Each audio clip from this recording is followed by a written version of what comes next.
Given how successful version 1 of the Superblast was, it would be understandable if ASICS just gave us a minor update for version 2.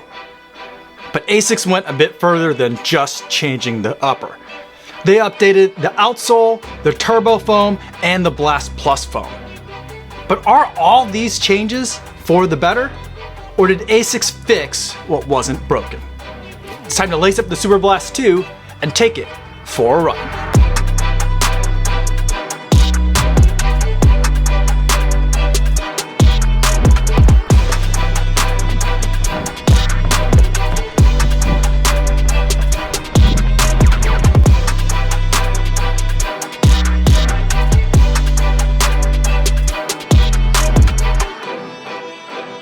Yo, what's going on? My name is Kafuzi and I'm not an elite runner who reviews running shoes here on YouTube, and today I'm talking to you guys all about the ASICS Superblast 2. But before I give you my thoughts on this shoe, I do want to go over some disclosures. This is a pair of shoes that ASICS sent to me for the purpose of review. However, they're not paying me to make this video or to use the shoe, and they're not going to get a chance to preview any of my footage or my thoughts before you guys get a chance to see this video on YouTube. So with that disclosure out of the way, let's talk about the ASICS Superblast 2, and let's start with the specs. This is a 45mm stack height shoe with an 8mm drop, giving us 37mm of stack height in the forefoot. Now the bulk of what's in this shoe is FF Turbo Plus, and that's the updated version of the racing foam that we'll also see in ASICS Premier Racing product, like the Metaspeed Sky Paris and the Metaspeed Edge Paris. They've got a bunch of that new foam as the top layer in the Superblast 2. And for the bottom layer underneath that racing foam, we have their top end daily training foam, which is FF Blast Plus Eco, which is a version of their daily training foam that we've seen in shoes like the Nova Blast 4.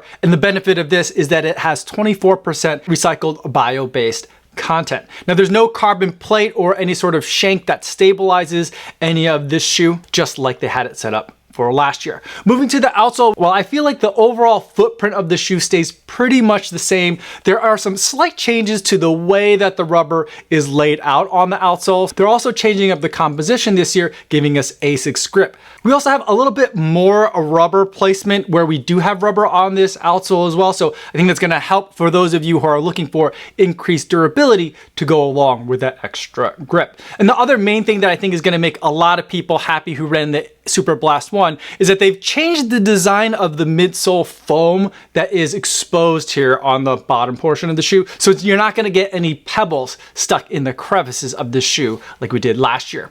Moving to the upper, we see a big change that I think is a huge improvement. Last year we had a version of motion wrap that was on the Superblast, which I felt like did a good job of keeping your foot in place, but I also feel like it's a tough material that's a little bit scratchy. It isn't the most comfortable for longer runs, and this year we have a woven upper that is a lot stretchier and a lot softer to be able to run in, so it's a little bit more comfortable on foot. The tongue stays pretty much the same. It's very thin with just a tiny amount of padding to keep some pressure from the laces off of the foot, and around the heel cup I think we have pretty much the same construction that we saw last year, a restrained usage of foam. Altogether, this shoe still comes in at a very respectable weight given the size and the amount of shoe you're getting here, 8.7 ounces or 250 grams.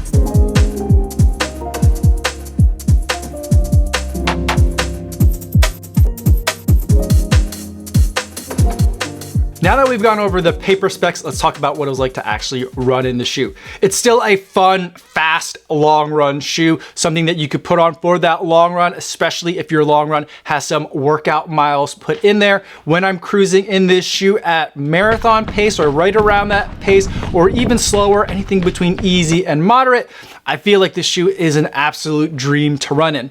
I particularly enjoy the upgrade from the FF Turbo to the FF Turbo Plus. And that's because of the way that those two foams are different. I think both foams are very responsive, but I feel like the timing of the bounce back or the responsiveness of the foam is a little bit more attenuated, or it's a little bit dampened in FF Turbo Plus. And I feel like that's really well suited for a shoe like the Superblast 2, where it's something you want to run fast-ish, but you also want something that's comfortable and plush and shock absorbing underfoot. It does all of those things really well, so it's going to be a really great on your feet for a long time, a long number of miles kind of shoe.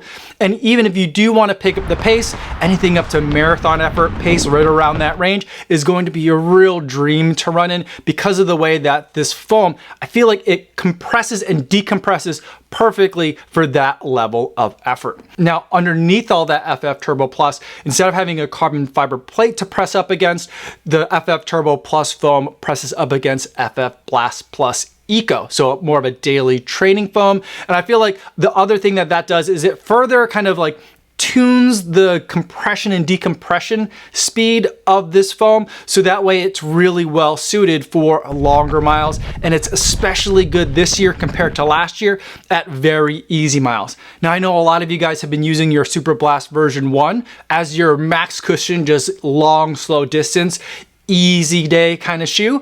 I didn't really love it for that because of the way that the FF Turbo, the non-plus version of it, the first version of FF Turbo, kind of snapped back really quickly.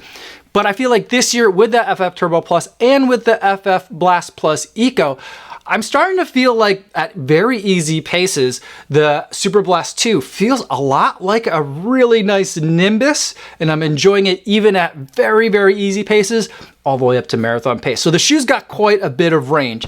I will say that the only thing that I don't love about this shoe is trying to go a little bit faster than marathon effort. So once we get from like half marathon down to 10K types of effort, that's where I feel like not having a carbon fiber plate for the FF Turbo Plus to kind of press up against is really starting to make the shoe feel a little bit on the mushy side. But overall, I don't think that's a huge problem for this shoe because given how big the shoe is and for what I think the shoe is intended for, it's not really supposed to be like something that you're going to be taking onto the track for 400-meter repeats or something that you're going to be necessarily busting out for your 5K PB attempt. But for what this shoe is supposed to be, a really great long run shoe, I feel like the mixture of the materials and the decision not to put a carbon fiber plate gives you a bigger sweet spot for what the shoe is intended for at the expense of it maybe not being as good for some paces where it's not actually intended. And I feel like that is a very fair trade-off and one that I'm happy that ASICS made.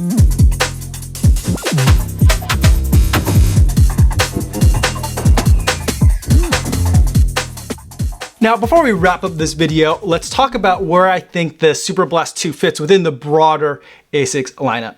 And whenever I try to understand a brand, I always look at the daily trainer first. And for ASICS, one of the daily trainers that they have is the Nova Blast 4. This is the shoe that you're gonna do most of your miles in, whether it's an easy run and even some recovery runs. The bulk of your miles throughout the week are going to be in a daily trainer, and for ASICS, that's the Nova Blast 4. Now, when it comes to race day, a shoe that pairs well in the ASICS lineup with the Nova Blast 4 is the ASICS Metaspeed Sky Paris. This has that FF Turbo Plus foam that we've been talking about, and nothing but FF Turbo Plus foam, but it also has a carbon fiber plate. It's super lightweight. It is the racer. That's what you're going to use for your marathon race and for some of your biggest, toughest workouts. But for some other workouts that you might have in here, maybe aren't as important or maybe not as tough, something that's kind of in between daily training and racing is going to be the Magic Speed 4. This has FF Turbo, just regular FF Turbo, as an insert in the forefoot, and then it has FF Blast Plus that's in this shoe, and it also has a carbon fiber plate. And that slots right in between the daily trainer and the racer. And the way that the Superblast fits in, Superblast 2 fits in right on this side, it's kind of your long run shoe. It's more comfortable for your long runs than the Nova Blast 4 is gonna be, and it's something you could take for your easy, super easy runs, your recovery runs, but also if you have a long run in there, something you're gonna be on your feet for several hours, but also something where you might want to do a little bit of faster paced work. That's something that you can use the Superblast 2 for. And that's how I would think it would all fit together within a broader ASICS lineup. But now you might be saying like, well, what about shoes like the Cumulus and the Nimbus from ASICS that have been around for a really long time? Well, I think the way that they fit in is, I think ASICS has basically been developing two parallel lines, depending on the kinds of things that you want out of a running shoe. Now, the Nova Blast 4, for example, is really soft, squishy, bouncy, a lot of fun in my opinion, but for some people it's too unstable, it's not what they like. They have different running mechanics that make this shoe not work as well for them. So there's a whole alternate set of shoes that ASICS has been making. Let me put these aside for a second and we could talk about those. So again, we'll start with the daily trainer in this like second lineup, or I don't want to say second, I don't want to say it's not as good. Let's just call it the other lineup from ASICS. It's the Cumulus. That's the shoe that's going to sit right here. If you are a Brooks Ghost lover, this is the shoe that is kind of like lining up head to head or toe to toe with what the Brooks Ghost is offering. That's kind of what I think this shoe targets. And so that's it right here. That's your daily trainer.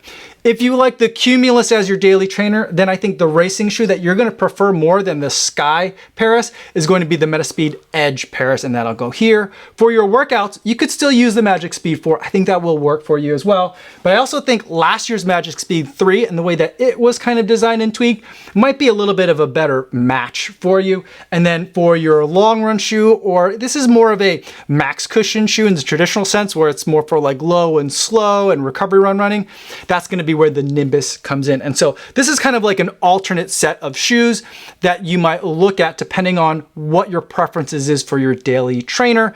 And I know ASICS doesn't love it when I say it this way, but I feel like this is more of like a heel striker set of shoes, and these over here are more of like the forefoot, midfoot strikers shoes.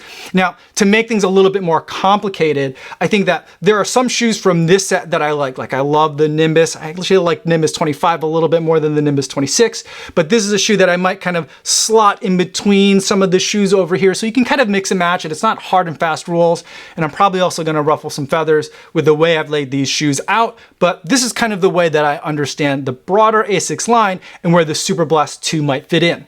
The Superblast 2 is also one of those shoes that could fit in this lineup of shoes as well. So it could be kind of on the other end of the Nimbus as still being a long run shoe. So there's lots of different ways to kind of look at it and mix and match. But I think that if you're a fan of like these three shoes, Magic Speed 4, Metaspeed Sky Paris, Neo Vista 4, then like I really think that you're gonna like the Superblast 2. So that's kind of like some ways to help you understand where the shoe fits. Hopefully that makes sense.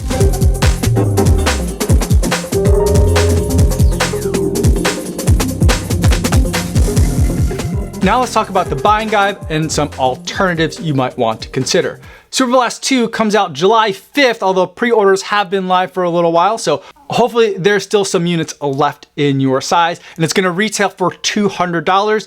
And that's what Superblast version 1 ultimately ended up at.